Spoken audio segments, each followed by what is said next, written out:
ಪೌಲನು ಸೌವಾರ್ತಿಕ ಸೇವೆಗೆ ಹೋಗುವಾಗ ಕಠಿಣವಾದ ನಕ್ಷೆಯನ್ನು ಹಾಕಿಕೊಂಡಿರಲಿಲ್ಲ. ಕರ್ತನು ಹೇಳಿದ ರೀತಿಯಲ್ಲಿಯೇ ಹೋಗುತ್ತಿದ್ದನು.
ಕನಿಕರದಯ ಪ್ರೀತಿಯನ್ನು, ಸಹೋದರರ ಸ್ನೇಹವನ್ನು, ಕರುಣೆ ಮತ್ತು ತಾಳ್ಮೆಯನ್ನು ಧರಿಸಿಕೊಳ್ಳಿರಿ.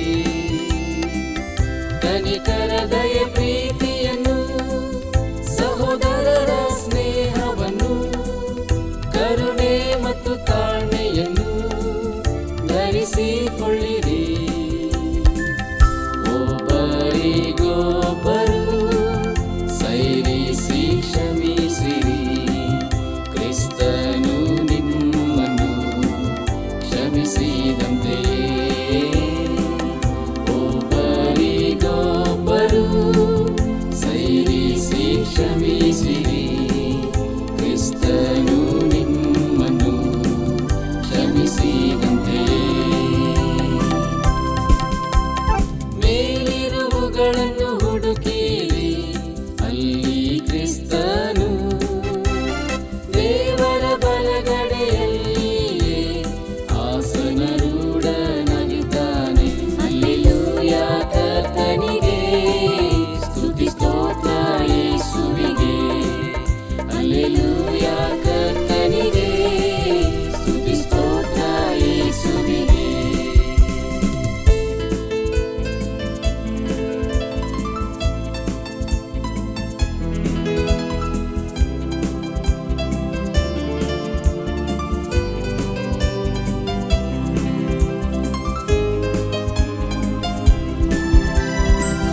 ಯಾವಾಗಲೂ ಸಂತೋಷಿಸಿರಿ, ಎಡಬಿಡದೆ ಪ್ರಾರ್ಥಿಸಿರಿ, ಎಲ್ಲದರಲ್ಲಿಯೂ ಸ್ತುತಿ ಸ್ತೋತ್ರ ಸಲ್ಲಿಸಿರಿ. ಯಾವಾಗಲೂ ಸಂತೋಷಿಸಿರಿ, ಎಡಬಿಡದೆ ಪ್ರಾರ್ಥಿಸಿರಿ, ಎಲ್ಲದರಲ್ಲಿಯೂ ಸ್ತುತಿ ಸ್ತೋತ್ರ ಸಲ್ಲಿಸಿರಿ. ಕಾಲವನ್ನು ನೀವು ಸುಮ್ಮನೆ ಕಳೆಕೊಳ್ಳದೆ ಬಹು ಬೆಲೆಯುಳ್ಳದೆಂದು ಉಪಯೋಗಿಸಿರಿ. ಕಾಲವನ್ನು ನೀವು ಸುಮ್ಮನೆ ಕಳೆಕೊಳ್ಳದೆ ಬಹು ಬೆಲೆಯುಳ್ಳದೆಂದು ಉಪಯೋಗಿಸಿರಿ. ಮೇಲಿರುವುಗಳನ್ನು ಹುಡುಕಿರಿ, ಅಲ್ಲಿ ಕ್ರಿಸ್ತನು ದೇವರ ಬಲಗಡೆಯಲ್ಲಿಯೇ ಆಸನರೂಢನಾಗಿದ್ದಾನೆ. ಹಲ್ಲೆಲೂಯಾ, ಕರ್ತನಿಗೆ ಸ್ತುತಿ ಸ್ತೋತ್ರ ಯೇಸುವಿಗೆ. ಹಲ್ಲೆಲೂಯಾ. ಆತ್ಮೀಯ ಸ್ನೇಹಿತರೆ, ದೈವಾನ್ವೇಷಣೆ ಸತ್ಯವೇದ ಅಧ್ಯಯನ ಕಾರ್ಯಕ್ರಮಕ್ಕೆ ಪ್ರೀತಿಯ ಸುಸ್ವಾಗತ.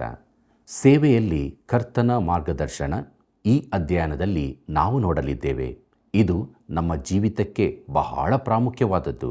ಆದುದರಿಂದ ಬನ್ನಿರಿ, ದೇವರಾತ್ಮನ ಸಹಾಯದಿಂದ ನಮ್ಮ ಅಧ್ಯಯನವನ್ನು ಪ್ರಾರಂಭಿಸೋಣ. ಕರ್ತನಲ್ಲಿ ಪ್ರೀತಿಯುಳ್ಳ ಸಹೋದರ ಸಹೋದರಿಯರೇ, ನಿಮ್ಮ ಹೃದಯವು ಕಳವಳಗೊಳ್ಳದೇ ಇರಲಿ. ದೇವರನ್ನು ನಂಬಿರಿ, ನನ್ನನ್ನು ನಂಬಿರಿ ಎಂಬುದಾಗಿ ಹೇಳಿದಂಥ ನಮ್ಮ ರಕ್ಷಕನಾದ ಯೇಸು ಕ್ರಿಸ್ತನ ಮಹಿಮೆಯ ನಾಮದಲ್ಲಿ ನಿಮ್ಮೆಲ್ಲರಿಗೂ ನನ್ನ ಹೃದಯಪೂರ್ವಕವಾದ ಪ್ರೀತಿಯ ವಂದನೆಗಳು. ಪ್ರಿಯರೇ, ದೇವರ ಕೃಪೆಯಿಂದ ಕೊರಿಂಥದವರಿಗೆ ಬರೆದ ಮೊದಲನೆಯ ಪತ್ರಿಕೆಯ ಕೊನೆಯ ಅಧ್ಯಾಯದ ಕಾರ್ಯಕ್ರಮಕ್ಕೆ ನಾವು ಬಂದಿದ್ದೇವೆ. ಇಂದು ನಾವು ಕೊರಿಂಥದವರಿಗೆ ಬರೆದ ಮೊದಲನೆಯ ಪತ್ರಿಕೆಯ 16ನೇ ಅಧ್ಯಾಯದ ಧ್ಯಾನವನ್ನು ಮಾಡೋಣ. ಇದರ ಮುಖ್ಯ ಪ್ರಸ್ತಾಪ ಅಂತಿಮ ವಂದನೆಗಳು ಎಂಬುದಾಗಿದೆ. ಕರ್ತನಲ್ಲಿ ಪ್ರಿಯರೇ, ಈ ಕೊನೆಯ ಅಧ್ಯಾಯದಲ್ಲಿ ಅನೇಕ ವಿಚಾರಗಳು ಕೂಡಿಕೊಂಡಿರುವುದನ್ನು ನೋಡುತ್ತೇವೆ. ಯೆರೂಸಲೇಮಿನ ಬಡವರಿಗೆ ಕೊಟ್ಟ ಕಾಣಿಕೆಯ ಕುರಿತಾಗಿ ಪೌಲನು ಮೊದಲು ಮಾತನಾಡುತ್ತಾನೆ. ಆ ಬಳಿಕ ಇತರ ಸಂಗತಿಗಳ ಕುರಿತು ಮಾತನಾಡುತ್ತಾನೆ. ಅವಕಾಶಗಳ ಕುರಿತಾಗಿ, ವಿರೋಧತ್ವಗಳ ಕುರಿತಾಗಿ ಮಾತನಾಡುತ್ತಾನೆ. ಎಚ್ಚರವಾಗಿದ್ದು ಪ್ರಾರ್ಥಿಸುವ ಕುರಿತಾಗಿಯೂ ಹೇಳುತ್ತಾನೆ. ಸಭೆಯು ನಡೆಯಬೇಕಾದ ರೀತಿಯ ಕುರಿತಾಗಿ, ಬೋಧನೆಯನ್ನು ಪರೀಕ್ಷಿಸುವ ವಿಧಾನ, ಸಾರ್ವತ್ರಿಕ ಸಭೆಯ ಕುರಿತಾಗಿ ಮಾತನಾಡುತ್ತಾನೆ. ಇಡೀ ಸಭೆಯನ್ನೇ ದೃಷ್ಟಿಯಲ್ಲಿಟ್ಟುಕೊಂಡಿದ್ದಾನೆ.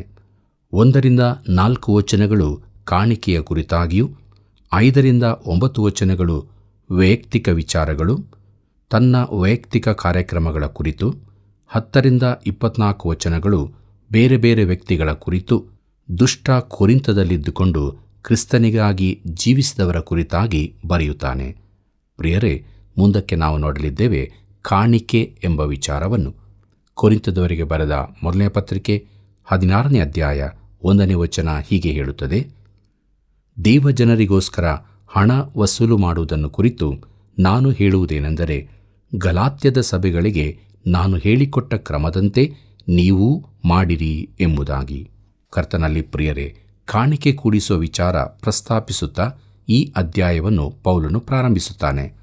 ಕ್ರೈಸ್ತ ನಂಬಿಕೆಯ ಅತೀ ಪ್ರಭಾವದ ವಿಚಾರ ಪುನರುತ್ಥಾನದ ಕುರಿತು ಚರ್ಚಿಸಿದ ಬಳಿಕ ಪೌಲನು, ಸಹೋದರರೇ, ನಾವು ಪರಲೋಕದಲ್ಲಿದ್ದೇವೆ, ಅಲ್ಲಿಯೇ ಮೋಡಗಳ ನಡುವೆ ಇರೋಣ ಎಂದು ಹೇಳಬಹುದೆಂದು ನೀವು ಭಾವಿಸಿರಬಹುದು. ಆದರೆ ಅದಕ್ಕೆ ಬದಲಾಗಿ ಒಂದೇ ಸಲಕ್ಕೆ ನಮ್ಮನ್ನು ಕೆಳಕ್ಕೆ ತಳ್ಳಿದಂತಾಯಿತು. ನಾವು ತಳಮಟ್ಟವನ್ನು ಸೇರಿದ ಅನುಭವ ನಮಗಾಗಿದೆ. ಯೆರೂಸಲೇಮಿನ ಬಡ ಭಕ್ತರಿಗಾಗಿ ಕಾಣಿಕೆ ಕೂಡಿಸುವ ಕುರಿತಾಗಿ ಅವನು ಮಾತನಾಡುತ್ತಿದ್ದಾನೆ. ಅತಿ ಭಕ್ತಿವಂತರಾದ ಕೆಲವರು ಹೇಳುತ್ತಾರೆ, ಕಾಣಿಕೆ ಕೂಡಿಸುವ ಕುರಿತು ಮಾತನಾಡಬಾರದು, ಅದು ಲೌಕಿಕ ವಿಚಾರವಾಗಿದೆ, ಆತ್ಮಿಕ ವಿಚಾರಗಳನ್ನು ಮಾತ್ರ ಮಾತನಾಡಿರಿ ಎಂದು. ಅದು ಅವರಿಗೆ ಮುಜುಗರದ ವಿಚಾರವಾದ್ದರಿಂದ ಅದರ ಕುರಿತು ಮಾತನಾಡಲು ಅವರಿಗೆ ಮನಸ್ಸಿಲ್ಲ. ಕ್ರೈಸ್ತ ಕೊಡುಗೆಯ ವಿಧವನ್ನು ಪೌಲನು ತಿಳಿಸುತ್ತಾನೆ. ಪ್ರೀತಿಯುಳ್ಳ ದೇವಜನರೇ, ನಾವು ಸತ್ಯವೇದವನ್ನು ತೆರೆದು ಓದೋಣ. ಸಬ್ಬತ್ ದಿನದಲ್ಲಿ ಪ್ರತಿಯೊಬ್ಬನು ಕಾಣಿಕೆಯನ್ನೂ ದಶಮಾಂಶವನ್ನು ಕೊಡಲಿ. ಆಗ ನಾನು ಬಂದಾಗ ಕಾಣಿಕೆ ಕೂಡಿಸುವ ಅಗತ್ಯವಿರುವುದಿಲ್ಲ. ಆಗ ನಾವು ಒಂದು ಪ್ರತ್ಯೇಕ ಕಾಣಿಕೆ ಕೂಡಿಸಬಹುದಾಗಿದೆ. ನೀವು ಹೇಳಬಹುದು, ನೀವು ಸರಿಯಾಗಿ ಓದಲಿಲ್ಲ ಎಂದು. ಅದು ಸರಿಯೇ, ಆದರೆ ಈ ದಿನಗಳಲ್ಲಿ ನಾವು ಅನುಸರಿಸುವ ಕ್ರಮವನ್ನು ನಾನು ಓದಿದೆ. ಈಗ ನಾವು ಪೌಲನು ಬರೆದದನ್ನು ಓದೋಣ. ಕೊರಿಂಥದವರಿಗೆ ಬರೆದ ಮೊದಲನೇ ಪತ್ರಿಕೆ 16ನೇ ಅಧ್ಯಾಯ 2ನೇ ವಚನವನ್ನು ಗಮನಿಸಿರಿ. ಅಲ್ಲಿ ಹೀಗೆ ಬರೆದದೆ: ನಾನು ಬಂದಾಗ ಹಣ ವಸೂಲು ಮಾಡಬೇಕಾದ ಅವಶ್ಯವಾಗದಂತೆ ನಿಮ್ಮಲ್ಲಿ ಪ್ರತಿಯೊಬ್ಬನೂ ತನಗೆ ಬಂದ ಸಂಪಾದನೆಯ ಮೇರೆಗೆ ವಾರದ ಮೊದಲನೆಯ ದಿನದಲ್ಲಿ ಗಂಟು ಮಾಡಿ ತನ್ನ ಮನೆಯಲ್ಲಿ ಇಟ್ಟುಕೊಂಡಿರಬೇಕು ಎಂಬುದಾಗಿ. ಪ್ರೀತಿಯುಳ್ಳ ದೇವಜನರೇ, ವಾರದ ಮೊದಲನೆಯ ದಿನದಲ್ಲಿ ಎಂಬುದಾಗಿ ನೋಡುವಾಗ, ವಾರದ ಮೊದಲನೆಯ ದಿನ ನೀವು ಆರಾಧನೆಗಾಗಿ ಸೇರಿ ಬರುತ್ತಿಲ್ಲವಾದರೆ ನಿಮ್ಮ ಕಾಣಿಕೆ ಕೂಡಿಸುವುದಕ್ಕಾಗಿ ಸೇರಿ ಬನ್ನಿರಿ. ಇದು ನಿಜವಾಗಿ ಹಾಸ್ಯಾಸ್ಪದವಾದದ್ದು. ವಾರದ ಮೊದಲನೆಯ ದಿನದಲ್ಲಿ ನಿಮ್ಮ ಕಾಣಿಕೆಯನ್ನು ತನ್ನಿರಿ ಎಂದು ಪೌಲನು ಹೇಳುವಾಗ, ಸಭೆಯವರು ಕರ್ತನಾದ ಯೇಸುವಿನ ಮರಣ ಪುನರುತ್ಥಾನಗಳನ್ನು ನೆನಪಿಸುವುದಕ್ಕಾಗಿ ಸೇರಿ ಬರುವ ದಿನ ಅದಾಗಿದೆ. ಆತನು ವಾರದ ಮೊದಲನೆಯ ದಿನದಲ್ಲಿ ತಿರುಗಿ ಎದ್ದು ಬಂದಿದ್ದಾನೆ. ಅದು ಭಾನುವಾರವಾಗಿದೆ, ಬೇರಾವುದೋ ದಿನವಲ್ಲ. ಪ್ರಿಯರೇ, ಪ್ರತಿಯೊಬ್ಬನೂ ಗಂಟು ಮಾಡಿ ತನ್ನ ಮನೆಯಲ್ಲಿ ಇಟ್ಟುಕೊಂಡಿರಬೇಕು ಎಂಬುದಾಗಿ ನೋಡುವಾಗ ಅವನು ದಶಮಾಂಶ ಕಾಣಿಕೆಗಳ ಕುರಿತಾಗಿ ಏನನ್ನೂ ಹೇಳುವುದಿಲ್ಲ. ದೇವರು ಅವರನ್ನು ಆಶೀರ್ವದಿಸಿರುವುದರಿಂದ ಅವರು ಗಂಟು ಮಾಡಿ ಇಟ್ಟುಕೊಳ್ಳಬೇಕು. ಕರ್ತನಲ್ಲಿ ಪ್ರಿಯರೇ, ನಾನು ಬಂದಾಗ ಹಣ ವಸೂಲು ಮಾಡಬೇಕಾದ ಅವಶ್ಯವಾದಂತೆ ಎಂಬುದಾಗಿ ನೋಡುವಾಗ, ತಾನು ಅವರನ್ನು ಸಂಧಿಸುವ ಸಮಯದಲ್ಲಿ ಕಾಣಿಕೆ ಕೂಡಿಸುವುದರಲ್ಲೇ ಸಮಯ ವ್ಯರ್ಥವಾಗಬಾರದೆಂಬುದು ಪೌಲನ ಉದ್ದೇಶವಾಗಿತ್ತು. ನನ್ನ ದಿನಗಳಲ್ಲಿ ನಾನು ಕಾಣಿಕೆ ಕೂಡಿಸುವುದಕ್ಕೆ ಕೊಡುವಷ್ಟೇ ಸಮಯವನ್ನು ಹೊಸ ವಿಶ್ವಾಸಿಗಳೊಂದಿಗೆ ಕಳೆಯಬೇಕಾಗುತ್ತಿತ್ತು. ಕಾಣಿಕೆ ಹೇಗೆ ಕೂಡಿಸಬೇಕೆಂದು ಪೌಲನು ಹೇಳುತ್ತಾನೆ. ಕೊರಿಂಥದವರಿಗೆ ಬರೆದ ಮೊದಲನೇ ಪತ್ರಿಕೆ 16ನೇ ಅಧ್ಯಾಯ 3 ಮತ್ತು 4ನೇ ವಚನಗಳನ್ನು ಗಮನಿಸಿರಿ. ಅಲ್ಲಿ ನಾವು ಹೀಗೆ ನೋಡುತ್ತೇವೆ: ನಾನು ಬಂದ ಮೇಲೆ ನೀವು ಯಾರನ್ನು ಯೋಗ್ಯರೆಂದು ಸೂಚಿಸುವಿರೋ ಅವರನ್ನು ಯೆರೂಸಲೇಮಿಗೆ ನಿಮ್ಮ ಉಪಕಾರ ದ್ರವ್ಯವನ್ನು ತೆಗೆದುಕೊಂಡು ಹೋಗುವುದಕ್ಕೆ ಪತ್ರಗಳನ್ನು ಕೊಟ್ಟು ಕಳುಹಿಸುವೆನು. ನಾನು ಸಹ ಹೋಗುವುದು ಯುಕ್ತವಾಗಿ ತೋರಿದರೆ ಅವರು ನನ್ನ ಜೊತೆಯಲ್ಲಿ ಬರಬಹುದು ಎಂಬುದಾಗಿ. ಪ್ರೀತಿಯುಳ್ಳ ದೇವಜನರೇ, ತನ್ನೊಂದಿಗೆ ಆ ಕಾಣಿಕೆಯನ್ನು ಯೆರೂಸಲೇಮಿಗೆ ಕೊಂಡೊಯ್ಯತಕ್ಕವರನ್ನು ಆರಿಸಬೇಕೆಂದು ಹೇಳುತ್ತಾನೆ. ಕಾಣಿಕೆಯೊಂದಿಗೆ ಒಬ್ಬರಿಗಿಂತ ಹೆಚ್ಚು ಮಂದಿ ಹೋಗುವುದು ಉತ್ತಮವಾದದ್ದು. ಒಬ್ಬನ ಕೈಯಲ್ಲಿ ಕೊಟ್ಟು ಅವನೇ ಅದನ್ನು ನೋಡಿಕೊಳ್ಳುವಂತೆ ಮಾಡುವುದು ಅಪಾಯಕಾರಿಯಾದದ್ದು. ಒಬ್ಬನು ಕ್ರೈಸ್ತನಾಗಿದ್ದಾಗಲೂ ಅವನ ಕುರಿತು ಸಂಶಯ ಪಡುವುದು ಸರಿಯೋ? ಒಬ್ಬನು ಎಷ್ಟೇ ಪ್ರಾಮಾಣಿಕನಾಗಿದ್ದರೂ ಶೋಧನೆಯು ಯಾವಾಗಲೂ ಇದ್ದೇ ಇರುತ್ತದೆ. ಕಾಣಿಕೆಯ ಕುರಿತ ಅತ್ಯುತ್ತಮ ನಿರ್ವಹಣೆಯ ಕುರಿತಾಗಿ ಪೌಲನು ತಿಳಿಸುತ್ತಾನೆ. ಅವನ ವಿಧಾನಗಳು ವ್ಯವಹಾರಕ್ಕೆ ತಕ್ಕಂತಿವೆ. ಪ್ರಿಯರೇ, ಪೌಲನು ಅವರ ಉದಾರತನದ ಕುರಿತು ಮಾತನಾಡುತ್ತಾನೆ. ಕ್ರೈಸ್ತ ಕೊಡುಗೆಯ ಕುರಿತಾಗಿ ಉಪಯೋಗಿಸಲ್ಪಟ್ಟ ಪದಗಳನ್ನು ನಾವು ಸ್ವಲ್ಪ ಧ್ಯಾನ ಮಾಡುವುದು ಒಳ್ಳೆಯದು. ಈ ಭಾಗದಲ್ಲಿ ಪೌಲನು ಹಣ ವಸೂಲು ಮಾಡುವುದು ಎಂದು ಹೇಳುತ್ತಾನೆ. ಬಳಿಕ ಅವರ ಉದಾರತನದ ಕುರಿತು ಹೇಳುತ್ತಾನೆ. ರೋಮಾಪುರದವರಿಗೆ ಬರೆದ ಪತ್ರಿಕೆ 15ನೇ ಅಧ್ಯಾಯ 26ರಲ್ಲಿ ಹಣದ ಸಹಾಯ ಎಂದು ಕರೆಯುತ್ತಾನೆ. ಕೊರಿಂಥದವರಿಗೆ ಬರೆದ 2ನೇ ಪತ್ರಿಕೆ 9ನೇ ಅಧ್ಯಾಯ 5ನೇ ವಚನದಲ್ಲಿ ಧರ್ಮ ದ್ರವ್ಯ ಎಂದಿದೆ. ಕೊರಿಂಥದವರಿಗೆ ಬರೆದ 2ನೇ ಪತ್ರಿಕೆ 9ನೇ ಅಧ್ಯಾಯ 12ನೇ ವಚನದಲ್ಲಿ ಧರ್ಮ ಕಾರ್ಯ ಎಂದು ಹೇಳಿದೆ. ಅಪೊಸ್ತಲ ಕೃತ್ಯಗಳು 24ನೇ ಅಧ್ಯಾಯ 17ನೇ ವಚನದಲ್ಲಿ ಧರ್ಮ ದ್ರವ್ಯ ಎಂದಿದೆ. ಇದೆಲ್ಲವೂ ಕೂಡ ದೇವರಿಗೆ ಕಾಣಿಕೆ ಕೊಡುವುದರ ಕುರಿತಾಗಿಯೇ ಹೇಳಲ್ಪಟ್ಟದ್ದು. ಪ್ರೀತಿಯುಳ್ಳ ಸಹೋದರ ಸಹೋದರಿಯರೇ, ಇಲ್ಲಿ ಆಸಕ್ತಿಕರವಾದ ಶಬ್ದವೆಂದರೆ ಉದಾರತನ. ಅದು ಕೃಪೆಯ ಕೊಡುಗೆಯಾಗಿದೆ. ದೇವರು ನಿನ್ನನ್ನು ಹೇಗೆ ಆಶೀರ್ವದಿಸಿದ್ದಾನೆ? ಕರ್ತನಿಗೆ ನೀವು ಕೊಡುವಂಥದ್ದನ್ನು ಉದಾರ ಕಾಣಿಕೆ ಎಂದು ಹೇಳಬಹುದು. ಹಳೆ ಒಡಂಬಡಿಕೆಯಲ್ಲಿ ದಶಮಾಂಶ ಕೊಡುವುದರ ಕುರಿತು ಯಾಜಕಕಾಂಡ ಪುಸ್ತಕದಲ್ಲಿ ಹೇಳಿಯದೆ. ಆರಂಭ ದಿನಗಳಲ್ಲಿ ಇಸ್ರಾಯೇಲ್ ದೇಶವು ಧರ್ಮಾಧಿಪತ್ಯವಾಗಿತ್ತು. ಆಗ ಇಸ್ರಾಯೇಲ್ಯರು ಕೊಡುವ ದಶಮಾಂಶ ಕಾಣಿಕೆಯು ಸರಕಾರದ ಖರ್ಚಿಗೂ ದೇವಾಲಯದ ಖರ್ಚಿಗೂ ಉಪಯೋಗಿಸಲ್ಪಡುತ್ತಿತ್ತು. ಅವರು ತಮ್ಮ ಸಂಪಾದನೆಯ ಸುಮಾರು 30% ಕೊಡುತ್ತಿದ್ದರು. ಹಳೆ ಒಡಂಬಡಿಕೆಯ ಕಾಲದಲ್ಲಿ ಇಸ್ರಾಯೇಲ್ಯರು ಎಷ್ಟು ಕೊಡುತ್ತಿದ್ದಾರೆ ಎಂಬ ಕುರಿತು ಮಾಹಿತಿ ಇದರಲ್ಲಿ ಸಿಗುತ್ತದೆ. ಪ್ರೀತಿಯುಳ್ಳ ದೇವಜನರೇ, ಮುಂದಕ್ಕೆ ನಾವು ವೈಯಕ್ತಿಕ ವಿಚಾರಗಳು ಎಂಬುದನ್ನು ನೋಡೋಣ. ಕೊರಿಂಥದವರಿಗೆ ಬರೆದ ಮೊದಲನೇ ಪತ್ರಿಕೆ 16ನೇ ಅಧ್ಯಾಯ 5 ಮತ್ತು 6ನೇ ವಚನಗಳು ಹೀಗೆ ಹೇಳುತ್ತದೆ: ನಾನು ಹಾದು ಹೋಗಬೇಕೆಂದಿರುವ ಮಕೆದೋನ್ಯ ಸೀಮೆಯನ್ನು ದಾಟಿದ ಮೇಲೆ ನಿಮ್ಮ ಬಳಿಗೆ ಬಂದು ನಿಮ್ಮ ಬಳಿಯಲ್ಲೇ ಇಳುಕೊಳ್ಳುವೆನು. ನಿಮ್ಮಲ್ಲಿ ಹಿಮ ಕಾಲವನ್ನಾದರೂ ಕಳೆದೇನು ಮತ್ತು ನಾನು ಹೋಗಬೇಕಾದ ಸ್ಥಳಕ್ಕೆ ನೀವು ನನ್ನನ್ನು ಸಾಗ ಕಳಿಸಬಹುದು ಎಂಬುದಾಗಿ. ಪ್ರೀತಿಯುಳ್ಳ ದೇವಜನರೇ, ಹೋಗಬೇಕಾಗಿರುವ ಸ್ಥಳಕ್ಕೆ ಎಂಬುದಾಗಿ ನೋಡುವಾಗ ಪೌಲನಿಗೆ ತಾನು ಯಾವ ಸ್ಥಳಕ್ಕೆ ಹೋಗಲಿದ್ದೆ ಎಂದು ತಿಳಿದಿರಲಿಲ್ಲ. ಇಂಥ ದೊಡ್ಡ ಅಪೊಸ್ತಲನು ತನ್ನ ಪ್ರಯಾಣದ ಕುರಿತಾದ ಸರಿಯಾದ ನಕ್ಷೆ ಹಾಕಿಕೊಂಡಿರಲಿಲ್ಲವೆಂದು ಇದರ ಅರ್ಥವೋ ಅಲ್ಲ. ಆದರೆ ಕರ್ತನು ತನ್ನನ್ನು ನಡೆಸುತ್ತಾನೆ ಎಂದು ಅವನ ಮಾತಿನ ತಾತ್ಪರ್ಯ. ಅವನು ಅದ್ಭುತವಾದ ಮಾರ್ಗಸೂಚಿ ಹಾಕಿದವನು. ತಾನು ಏನು ಮಾಡಬೇಕೆಂಬ ಕುರಿತು ಅವನಿಗೆ ತಿಳಿದಿರಲಿಲ್ಲ. ಇದು ನನಗೆ ತುಂಬ ತೃಪ್ತಿ ಕೊಡುವ ಸಂಗತಿಯಾಗಿದೆ. ಯಾಕಂದರೆ ಎಷ್ಟೋ ವೇಳೆ ನಾನೇನು ಮಾಡಬೇಕೆಂಬುದು ನನಗೇನು ತಿಳಿದಿರುವುದಿಲ್ಲ. ಇನ್ನು 5 ವರ್ಷಗಳಲ್ಲಿ ತಾವು ಎಲ್ಲಿಗೆ ಹೋಗುತ್ತಿದ್ದೇವೆ, ಏನು ಮಾಡಲಿದ್ದೇವೆ ಎಂಬುದನ್ನು ತಿಳಿಸಬಲ್ಲ ಕ್ರೈಸ್ತ ಸೇವಕರು ಇರುತ್ತಾರೆ. ಇದು ನನಗೆ ಚಿಂತೆಯನ್ನುಂಟು ಮಾಡುತ್ತದೆ. ಯಾಕಂದರೆ ನನಗೆ ಕರ್ತನಿಂದ ಆ ರೀತಿಯ ಮಾರ್ಗದರ್ಶನ ದೊರಕಿರುವುದಿಲ್ಲ. ಪೌಲನಿಗೂ ತನ್ನ ಮುಂದೆ ಏನಿದೆ ಎಂಬುದು ತಿಳಿದಿರಲಿಲ್ಲವೆಂಬುದು ನನಗೂ ಆದರಣೆಯ ವಿಷಯವಾಗಿದೆ. ಪೌಲನಿಗೂ ನನಗೂ ದೇವರು ನಕ್ಷೆಯನ್ನು ಸಿದ್ಧಪಡಿಸಿರುವುದಿಲ್ಲ. ಆತನು ನಮ್ಮನ್ನು ದಿನಾಲು ನಡೆಸುತ್ತಾನೆ. ನಾವು ಹೀಗಿರುವುದು ಒಳ್ಳೆಯದೇ. ಕೊರಿಂಥದವರಿಗೆ ಬರೆದ ಮೊದಲನೇ ಪತ್ರಿಕೆ 16ನೇ ಅಧ್ಯಾಯ 7ನೇ ವಚನ ಹೀಗೆ ಹೇಳುತ್ತದೆ: ಈ ಸಮಯದಲ್ಲಿ ಹೋಗುತ್ತಾ ನಿಮ್ಮನ್ನು ನೋಡುವುದಕ್ಕೆ ನನಗೆ ಇಷ್ಟವಿಲ್ಲ. ಕರ್ತನ ಅಪ್ಪಣೆಯಾದರೆ ನಿಮ್ಮ ಬಳಿಯಲ್ಲಿ ಕೆಲವು ಕಾಲ ಇರುವೆನೆಂದು ನಿರೀಕ್ಷಿಸುತ್ತೇನೆ ಎಂಬುದಾಗಿ. ಪ್ರೀತಿಯುಳ್ಳ ದೇವಜನರೇ, ತಾನು ಕೊರಿಂಥಕ್ಕೆ ಹೋಗಬೇಕೆಂದಿದ್ದೇನೆ, ಆದರೆ ಕರ್ತನು ಅನುಮತಿ ಕೊಟ್ಟರೆ ಮಾತ್ರ ಎಂದು ಪೌಲನು ಹೇಳುತ್ತಾನೆ. ನಾವು ಯೋಜನೆ ಮಾಡಿಕೊಳ್ಳಬಾರದೋ? ಖಂಡಿತವಾಗಿಯೂ ಮಾಡಿಕೊಳ್ಳಬಹುದು, ಆದರೆ ಅದು ದೇವರ ಚಿತ್ತಕ್ಕೆ ಅನುಸಾರವಾಗಿರಬೇಕು. ಅದರಲ್ಲಿ ಬದಲಾವಣೆ ಮಾಡಿಕೊಳ್ಳಲು ಸಿದ್ಧರಿರಬೇಕು. ಬೇಕಾದರೆ ಆಚೀಚೆ ಮಾಡಬಹುದು. ಪೌಲನು ಸೌವಾರ್ತಿಕ ಸೇವೆಗೆ ಹೋಗುವಾಗ ಕಠಿಣವಾದ ನಕ್ಷೆ ಹಾಕಿಕೊಂಡಿರಲಿಲ್ಲ. ಕರ್ತನು ಹೇಳಿದ ರೀತಿಯಲ್ಲಿ ಹೋಗುತ್ತಿದ್ದನು. ಅವನ 2ನೇ ಸುವಾರ್ಥ ಪ್ರಯಾಣದಲ್ಲಿ ಕರ್ತನು ಅವನ ಮಾರ್ಗವನ್ನು ಹೇಗೆ ಬದಲಾಯಿಸಿದನೆಂದು ಅಪೊಸ್ತಲ ಕೃತ್ಯದಲ್ಲಿ ನೋಡಿದ್ದೇವೆ. ಅವನು ಆಸ್ಯಕ್ಕೆ ಹೋಗಬೇಕೆಂದಿದ್ದನು. ಅವನಿಗೆ ತಾನು ಯುರೋಪಿಗೆ ಹೋಗಲಿದ್ದೇನೆಂದು ತಿಳಿದಿರಲಿಲ್ಲ. ಅಲ್ಲಿಗೆ ಹೋಗಲು ರಹದಾರಿಯನ್ನು ಮಾಡಿಕೊಂಡಿರಲಿಲ್ಲ. ಆ ದಿನಗಳಲ್ಲಿ ಅದರ ಅಗತ್ಯವೂ ಇರಲಿಲ್ಲ. ಅವನು ಪವಿತ್ರಾತ್ಮನು ನಡೆಸಿದಲ್ಲಿಗೆ ಹೋದನು. ಕೊರಿಂಥದವರಿಗೆ ಬರೆದ ಮೊದಲನೇ ಪತ್ರಿಕೆ 16ನೇ ಅಧ್ಯಾಯ 8ನೇ ವಚನ ಹೀಗೆ ಹೇಳುತ್ತದೆ: ಪಂಚಾಶತಮ ದಿನದ ಹಬ್ಬದ ತನಕ ಎಫೇಸದಲ್ಲಿರುವೆನು ಎಂಬುದಾಗಿ. ಪ್ರಿಯರೇ, ಇದು ಅವನ ಯೋಜನೆಯಾಗಿತ್ತು. ಕೊರಿಂಥದವರಿಗೆ ಬರೆದ ಮೊದಲನೇ ಪತ್ರಿಕೆ 16ನೇ ಅಧ್ಯಾಯ 9ನೇ ವಚನವನ್ನು ಗಮನಿಸಿರಿ.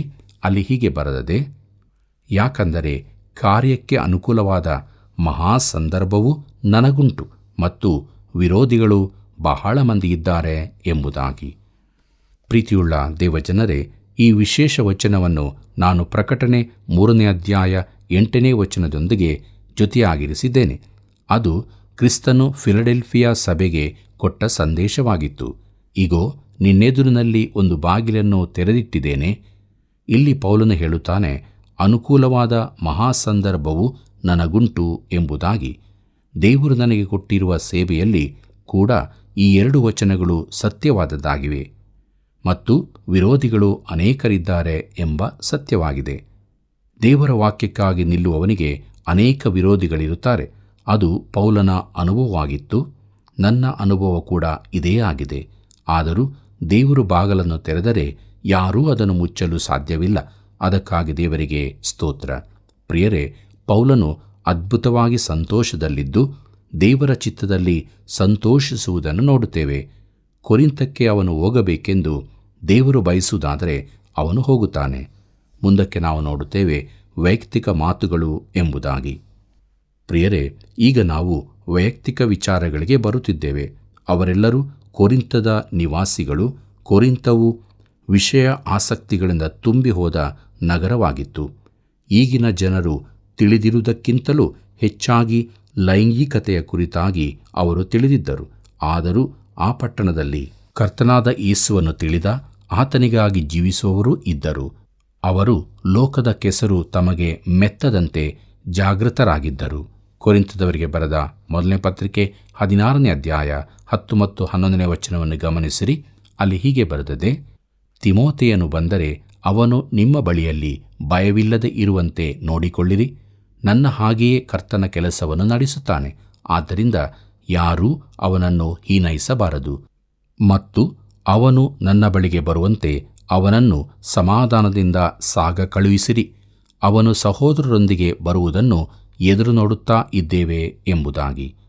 ಪ್ರೀತಿಯುಳ್ಳ ದೇವಜನರೇ, ಅವರು ತಿಮೋಥೆಯನನ್ನು ಯಾಕೆ ಹೀನೈಸಬೇಕು?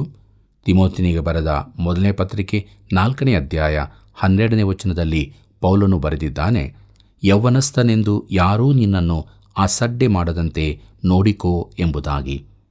ಅದರಿಂದ ಅವನು ಯೌವನಸ್ಥನಾಗಿದ್ದರೂ ಕೊರಿಂಥದವರು ಅವನನ್ನು ಸ್ವೀಕರಿಸಬೇಕೆಂದು ಹೇಳುತ್ತಾನೆ. ಅವನು ದೇವರ ವಾಕ್ಯದ ಬೋಧಕನಾಗಿದ್ದಾನೆ. ಕೊರಿಂಥದವರಿಗೆ ಬರೆದ ಮೊದಲನೇ ಪತ್ರಿಕೆ 16ನೇ ಅಧ್ಯಾಯ 12ನೇ ವಚನ ಹೀಗೆ ಹೇಳುತ್ತದೆ: ಸಹೋದರನಾದ ಅಪೊಲ್ಲೋಸನ ಸಂಗತಿಯೇನೆಂದರೆ, ಸಹೋದರರೊಂದಿಗೆ ನಿಮ್ಮ ಬಳಿಗೆ ಹೋಗಬೇಕೆಂದು ಅವನನ್ನು ಬಹಳವಾಗಿ ಬೇಡಿಕೊಂಡೆನು. ಈಗ ಬರುವುದಕ್ಕೆ ಅವನಿಗೆ ಸ್ವಲ್ಪವೂ ಮನಸ್ಸಿರಲಿಲ್ಲ. ಒಳ್ಳೆಯ ಸಮಯ ಸಿಕ್ಕಿದಾಗ ಬರುವನು ಎಂಬುದಾಗಿ. ಪ್ರೀತಿಯುಳ್ಳ ದೇವಜನರೇ, ಪೌಲ, ಪೇತ್ರ, ಅಪೊಲ್ಲೋಸರ ಹೆಸರಿನಲ್ಲಿ ಕೊರಿಂಥ ಸಭೆಯಲ್ಲಿ ಭೇದವಿತ್ತೆಂಬುದನ್ನು ಜ್ಞಾಪಕ ಮಾಡಿಕೊಳ್ಳಿರಿ. ಆದರೆ ಪೌಲನು ಅಪೊಲ್ಲೋಸನನ್ನು ಪ್ರೀತಿ ಮಾಡಿದನು, ತಾವಿಬ್ಬರೂ ಕೂಡ ಸೇವೆಯಲ್ಲಿ ಜೊತೆಗಾರರೆಂದು ಹೇಳುತ್ತಾನೆ. ಮುಂದಕ್ಕೆ ಅಪೊಲ್ಲೋಸನು ಅವರನ್ನು ಭೇಟಿಯಾಗಲಿದ್ದಾನೆಂದು ಪೌಲನು ಹೇಳುತ್ತಾನೆ. ಕೊರಿಂಥದವರಿಗೆ ಬರೆದ ಮೊದಲನೇ ಪತ್ರಿಕೆ 16ನೇ ಅಧ್ಯಾಯ 13 ಮತ್ತು 14ನೇ ವಚನಗಳನ್ನು ಗಮನಿಸಿರಿ. ಅಲ್ಲಿ ನಾವು ಹೀಗೆ ನೋಡುತ್ತೇವೆ: ಎಚ್ಚರವಾಗಿರಿ, ಕ್ರಿಸ್ತನ ನಂಬಿಕೆಯಲ್ಲಿ ದೃಢವಾಗಿ ನಿಲ್ಲಿರಿ, ಶೂರರಾಗಿರಿ, ಬಲಗೊಳ್ಳಿರಿ, ನೀವು ಮಾಡುವುದನ್ನೆಲ್ಲ ಪ್ರೀತಿಯಿಂದ ಮಾಡಿರಿ ಎಂಬುದಾಗಿ. ಪ್ರಿಯರೇ, ಇದು ಈ ದಿನದಲ್ಲಿ ನಮಗೂ ಅನ್ವಯಿಸುವಂಥದ್ದಾಗಿದೆ. ಮುಂದಕ್ಕೆ ನೋಡೋಣ. ಕೊರಿಂಥದವರಿಗೆ ಬರೆದ ಮೊದಲನೇ ಪತ್ರಿಕೆ 16ನೇ ಅಧ್ಯಾಯ 15 ಮತ್ತು 16ನೇ ವಚನಗಳನ್ನು ಅಲ್ಲಿ ನಾವು ಹೀಗೆ ನೋಡುತ್ತೇವೆ: ಸ್ತೆಫನನ ಮನೆಯವರು ಅಖಾಯದಲ್ಲಿನ ಪ್ರಥಮ ಫಲವೆಂದು ಅವರು ದೇವಜನರಿಗೆ ಸೇವೆ ಮಾಡುವುದಕ್ಕಾಗಿ ಕೈ ಹಾಕಿದರೆಂದು ನೀವು ಬಲ್ಲಿರಷ್ಟೇ. ಸಹೋದರರೇ, ನೀವು ಇಂಥವರಿಗೆ ಕೆಲಸದಲ್ಲಿ ಸಹಾಯ ಮಾಡುತ್ತಾ ಪ್ರಯಾಸ ಪಡುತ್ತಾ ಇರುವವರೆಲ್ಲರಿಗೂ ಒಳಗಾಗಬೇಕೆಂದು ನಿಮ್ಮನ್ನು ಬೇಡಿಕೊಳ್ಳುತ್ತೇನೆ ಎಂಬುದಾಗಿ. ಕರ್ತನಲ್ಲಿ ಪ್ರಿಯರೇ, ಕೈ ಹಾಕಿದರು ಎಂಬುದಾಗಿ ನೋಡುವಾಗ ಇದು ನಮಗೆ ಬೇರೆ ಅರ್ಥ ಕೊಡಬಹುದು. ಆದರೆ ಈ ಜನರು ದೇವಜನರ ಸೇವೆಯಲ್ಲಿ ತಮ್ಮನ್ನು ತೊಡಗಿಸಿಕೊಂಡರು. ಅದು ವಿಶೇಷವಾದ ಸೇವೆಯಾಗಿದೆ. ಕೊರಿಂಥದವರು ತಮ್ಮ ನಡುವೆ ಸೇವೆಗಾಗಿ ಬಂದವರಿಗೆ ಒಳಗಾಗಬೇಕೆಂದು ಪೌಲನು ಹೇಳುತ್ತಾನೆ. ಕೊರಿಂಥದವರಿಗೆ ಬರೆದ ಮೊದಲನೇ ಪತ್ರಿಕೆ 16ನೇ ಅಧ್ಯಾಯ 17ನೇ ವಚನ ಹೀಗೆ ಹೇಳುತ್ತದೆ: ಸ್ತೆಫನನು, ಪೊರ್ತುನಾತನು, ಅಖಾಯಿಕನು ಬಂದದರಿಂದ ನನಗೆ ಸಂತೋಷವಾಯಿತು. ನೀವು ಇಲ್ಲದರಿಂದ ನನಗುಂಟಾದ ಕೊರತೆಯನ್ನು ಅವರು ನೀಗಿದರು ಎಂಬುದಾಗಿ. ಪ್ರೀತಿಯುಳ್ಳ ದೇವಜನರೇ, ಕೊರಿಂಥದ ಸಭೆಯ ಪತ್ರವನ್ನು ಪೌಲನಿಗೆ ತಂದವರ ಜೊತೆಯಲ್ಲಿ ಇವರು ಇದ್ದಿರಬಹುದು. ಈ 3 ಮಂದಿ ಕ್ರೈಸ್ತ ಸಹೋದರರು ಇಡೀ ಸಭೆಯ ಪರವಾಗಿ ತನ್ನ ಸೇವೆ ಮಾಡಿದರೆಂದು ಪೌಲನು ಹೇಳುತ್ತಾನೆ. ಕೊರಿಂಥದವರಿಗೆ ಬರೆದ ಮೊದಲನೇ ಪತ್ರಿಕೆ 16ನೇ ಅಧ್ಯಾಯ 18ನೇ ವಚನವನ್ನು ಗಮನಿಸಿರಿ. ಅಲ್ಲಿ ಹೀಗೆ ಬರೆದದೆ: ಅವರು ನನ್ನ ಆತ್ಮವನ್ನು ನಿಮ್ಮ ಆತ್ಮಗಳನ್ನು ಉಪಶಮನ ಮಾಡಿದರು, ಇಂಥವರನ್ನು ಸನ್ಮಾನಿಸಿರಿ ಎಂಬುದಾಗಿ. ಪ್ರಿಯರೇ, ಅವರು ಹಿಂತಿರುಗಿ ಬಂದಾಗ ಅವರಿಗೆ ಉಪಕಾರ ಹೇಳಿರಿ ಎಂದು ಪೌಲನು ಹೇಳುತ್ತಾನೆ. ಕೊರಿಂಥದವರಿಗೆ ಬರೆದ ಮೊದಲನೇ ಪತ್ರಿಕೆ 16ನೇ ಅಧ್ಯಾಯ 19ನೇ ವಚನ ಹೀಗೆ ಹೇಳುತ್ತದೆ: ಆಸ್ಯ ಸೀಮೆಯ ಸಭೆಗಳವರು ನಿಮಗೆ ವಂದನೆ ಹೇಳುತ್ತಾರೆ.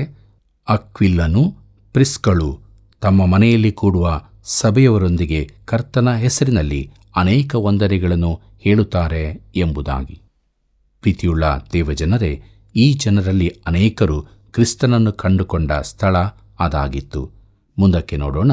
ಕೊರಿಂಥದವರಿಗೆ ಬರೆದ ಮೊದಲನೇ ಪತ್ರಿಕೆ 16ನೇ ಅಧ್ಯಾಯ 20ನೇ ವಚನವನ್ನು ಅಲ್ಲಿ ಹೀಗೆ ನೋಡುತ್ತೇವೆ: ಸಹೋದರರೆಲ್ಲರೂ ನಿಮ್ಮನ್ನು ವಂದಿಸುತ್ತಾರೆ, ಪವಿತ್ರವಾದ ಮುದ್ದಿಟ್ಟು ಒಬ್ಬರನ್ನೊಬ್ಬರು ವಂದಿಸಿರಿ ಎಂಬುದಾಗಿ. ಪ್ರೀತಿಯುಳ್ಳ ದೇವಜನರೇ, ಇದು ಮುದ್ದಿಡುವುದಕ್ಕೆ ಕೊಟ್ಟ ಒಪ್ಪಿಗೆಯೋ? ಹೌದು, ಆದರೆ ಪವಿತ್ರವಾದ ಮುದ್ದು. ಆದರೆ ಹೆಚ್ಚಿನ ಮುದ್ದುಗಳು ಆಗಿರುವುದಿಲ್ಲ.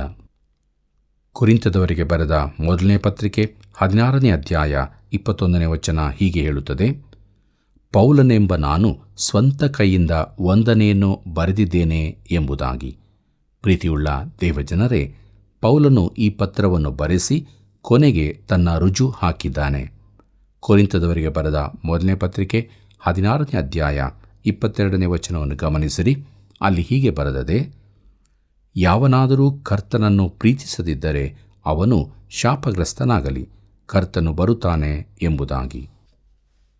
ಪ್ರೀತಿಯುಳ್ಳ ದೇವಜನರೇ, ಕರ್ತನಾದ ಯೇಸು ಪೇತ್ರನನ್ನು ನೀನು ನನ್ನನ್ನು ಪ್ರೀತಿಸ್ತೀಯೋ ಎಂದು ಕೇಳಿದನು. ಯೋಹಾನ ಬರೆದ ಸುವಾರ್ತೆ 21ನೇ ಅಧ್ಯಾಯ 17ನೇ ವಚನದಲ್ಲಿ ಇದನ್ನು ಓದುತ್ತೇವೆ. ಅವನು ತನ್ನನ್ನು ಮತ್ತೊಮ್ಮೆ ಅಲ್ಲಗಳೆಯುತ್ತಾನೋ ಎಂದು ಕೇಳಲಿಲ್ಲ, ನನ್ನನ್ನು ಪ್ರೀತಿಸ್ತೀಯೋ ಎಂದು ಮಾತ್ರ ಕೇಳಿದ್ದನು. ಯಾವನಾದರೂ ಕರ್ತನನ್ನು ಪ್ರೀತಿಸದಿದ್ದರೆ ಅವನು ಶಾಪಗ್ರಸ್ತನಾಗಲಿ, ಮಾರನಾಥ ಅಂದರೆ ಕರ್ತನು ಬರುತ್ತಾನೆ ಎಂದರ್ಥ. ಪ್ರೀತಿಯುಳ್ಳ ದೇವಜನರೇ, ಕೊನೆಯದಾಗಿ ನಾವು ಕೊರಿಂಥದವರಿಗೆ ಬರೆದ ಮೊದಲನೇ ಪತ್ರಿಕೆ 16ನೇ ಅಧ್ಯಾಯ 23 ಮತ್ತು 24ನೇ ವಚನಗಳನ್ನು ಗಮನಿಸಿರಿ. ಅಲ್ಲಿ ನಾವು ಹೀಗೆ ನೋಡುತ್ತೇವೆ, ಕರ್ತನಾದ ಯೇಸು ಕ್ರಿಸ್ತನ ಕೃಪೆಯು ನಿಮ್ಮೊಂದಿಗಿರಲಿ, ಕ್ರಿಸ್ತ ಯೇಸುವಿನಲ್ಲಿ ನಿಮ್ಮೆಲ್ಲರ ಮೇಲೆ ನನ್ನ ಪ್ರೀತಿ ಎಂಬುದಾಗಿ. ಪ್ರೀತಿಯುಳ್ಳ ಸ್ನೇಹಿತನೇ, ನೀನು ಕರ್ತನಾದ ಯೇಸುವನ್ನು ಪ್ರೀತಿಸುವುದಾದರೆ ಆತನ ಭಕ್ತರನ್ನೂ ಪ್ರೀತಿಸುತ್ತಿ. ಈ ಪತ್ರಿಕೆಯು ಅತ್ಯುನ್ನತವಾದ ಪ್ರೀತಿಯೊಂದಿಗೆ ಕೊನೆಗೊಳ್ಳುತ್ತದೆ. ಪ್ರೀತಿಯುಳ್ಳ ದೇವಜನರೇ, ದೇವರ ಮಹಾಕೃಪೆಯಿಂದ ಕೊರಿಂಥದವರಿಗೆ ಬರೆದ ಮೊದಲನೆಯ ಪತ್ರಿಕೆಯ ಅಧ್ಯಯನವನ್ನು ನಾವು ಮಾಡಿ ಮುಗಿಸಿದ್ದೇವೆ. ದೇವರಾತ್ಮನು ನಮಗೆ ಅನೇಕ ಸತ್ಯಗಳನ್ನು ತಿಳಿಸಿದ್ದಾನೆ. ನಾವು ಕೂಡ ದೇವರು ಆದುಕೊಂಡ ಜನಾಂಗವಾಗಿ ಮುಂದೆ ಸಾಗುವುದಕ್ಕೆ ದೇವರಾತ್ಮನ ಬಲದೊಂದಿಗೆ ದೇವರ ಪ್ರೀತಿಯಿಂದ ತುಂಬಿದವರಾಗಿ ರಕ್ಷಣೆಯ ಸಂತೋಷದಲ್ಲಿ ನಮ್ಮ ಜೀವಿತದಲ್ಲಿ ಮುಂದೆ ಸಾಗೋಣ ಮತ್ತು ಇತರರಿಗೂ ಕೂಡ ಕ್ರಿಸ್ತನ ಪ್ರೀತಿಯನ್ನು, ದೇವರ ಕರುಣೆಯನ್ನು ತೋರಿಸೋಣ. ಹೀಗಾಗುವಂತೆ ದೇವರಾತ್ಮನು ನಮ್ಮನ್ನು ಕೈ ಹಿಡಿದು ನಡೆಸಲಿ. ಕರ್ತನ ಕೃಪೆಯು ಸದಾ ನಿಮ್ಮ ಸಂಗಡ ಇರಲಿ. ಪ್ರಿಯರೇ, ನಮ್ಮ ಜೀವಿತದ ಜವಾಬ್ದಾರಿಗಳು, ಸೇವೆ ಎಲ್ಲವೂ ದೇವರ ಚಿತ್ತಕ್ಕೆ ಅನುಗುಣವಾಗಿ ಇದ್ದರೆ ಒಳ್ಳೆಯದು. ಅನೇಕ ಸಾರಿ ದೇವರ ಚಿತ್ತಕ್ಕೆ ಸರಿಹೊಂದಲು ನಮ್ಮ ಯೋಜನೆಗಳನ್ನು ಬದಲಾಯಿಸಬೇಕಾಗುತ್ತದೆ. ಪೌಲನು ಕೊರಿಂಥದವರಿಗೆ ಬರೆದ ಮೊದಲನೆಯ ಪತ್ರಿಕೆಯ ಅಧ್ಯಯನದಲ್ಲಿ ನಾವು ತಿಳಿದುಕೊಂಡ ಸತ್ಯಗಳಿಗಾಗಿ ದೇವರಿಗೆ ಸ್ತೋತ್ರ ಸಲ್ಲಿಸುತ್ತಾ ಆ ಸತ್ಯಗಳಿಗೆ ವಿಧೇಯರಾಗಿ ನಾವು ಜೀವಿಸಿ ದೇವರನ್ನು ಘನಪಡಿಸೋಣ. ಪ್ರಾರ್ಥನೆ ಮಾಡೋಣ.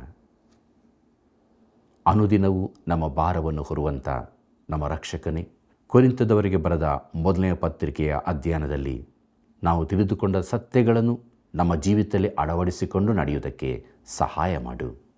ದೇವರೇ, ಯಥಾರ್ಥವಾಗಿ ನಿನ್ನಲ್ಲಿ ಬೇಡಿಕೊಳ್ಳುವಂಥ ಒಂದೊಂದು ಆತ್ಮಗಳಿಗೆ ಸಂತೈಸುವಿಕೆಯನ್ನು, ಆದರಣೆಯನ್ನು, ಕೃಪೆಯನ್ನು, ಪರಿಪೂರ್ಣವಾದ ಸಹಾಯವನ್ನು ಕೊಟ್ಟು ನಿತ್ಯ ಜೀವದ ನಿರೀಕ್ಷೆಯಲ್ಲಿ ನಡೆಸಿ ನೀನು ಮಾತ್ರ ಮಹಿಮೆ ಹೊಂದು. ಯೇಸುವಿನ ನಾಮದಲ್ಲಿ ಬೇಡಿದ್ದೇವೆ ತಂದೆಯೇ, ಆಮೆನ್. ಪ್ರಿಯ ವೀಕ್ಷಕರೇ, ದೇವರ ವಾಕ್ಯಗಳು ನಿಮ್ಮ ನೊಂದ ಜೀವಿತಕ್ಕೆ ಆದರಣೆ ನೀಡಿದೆಯಲ್ಲವೇ? ಹಾಗಾದರೆ ಇನ್ನೂ ಅನೇಕರ ಜೀವಿತಕ್ಕೆ ಆಶೀರ್ವಾದವನ್ನು ನೀಡಲು ಈ ಸೇವೆಯ ಅಭಿವೃದ್ಧಿಗಾಗಿ ತಪ್ಪದೇ ಕರೆ ಮಾಡಿರಿ. ಮುಂದಿನ ಹೊಸ ಪುಸ್ತಕದ ಅಧ್ಯಯನಕ್ಕಾಗಿ ಸಿದ್ಧರಾಗಿರಿ. ತಿರುಗಿ ಭೇಟಿಯಾಗೋಣ. ವಂದನೆಗಳು.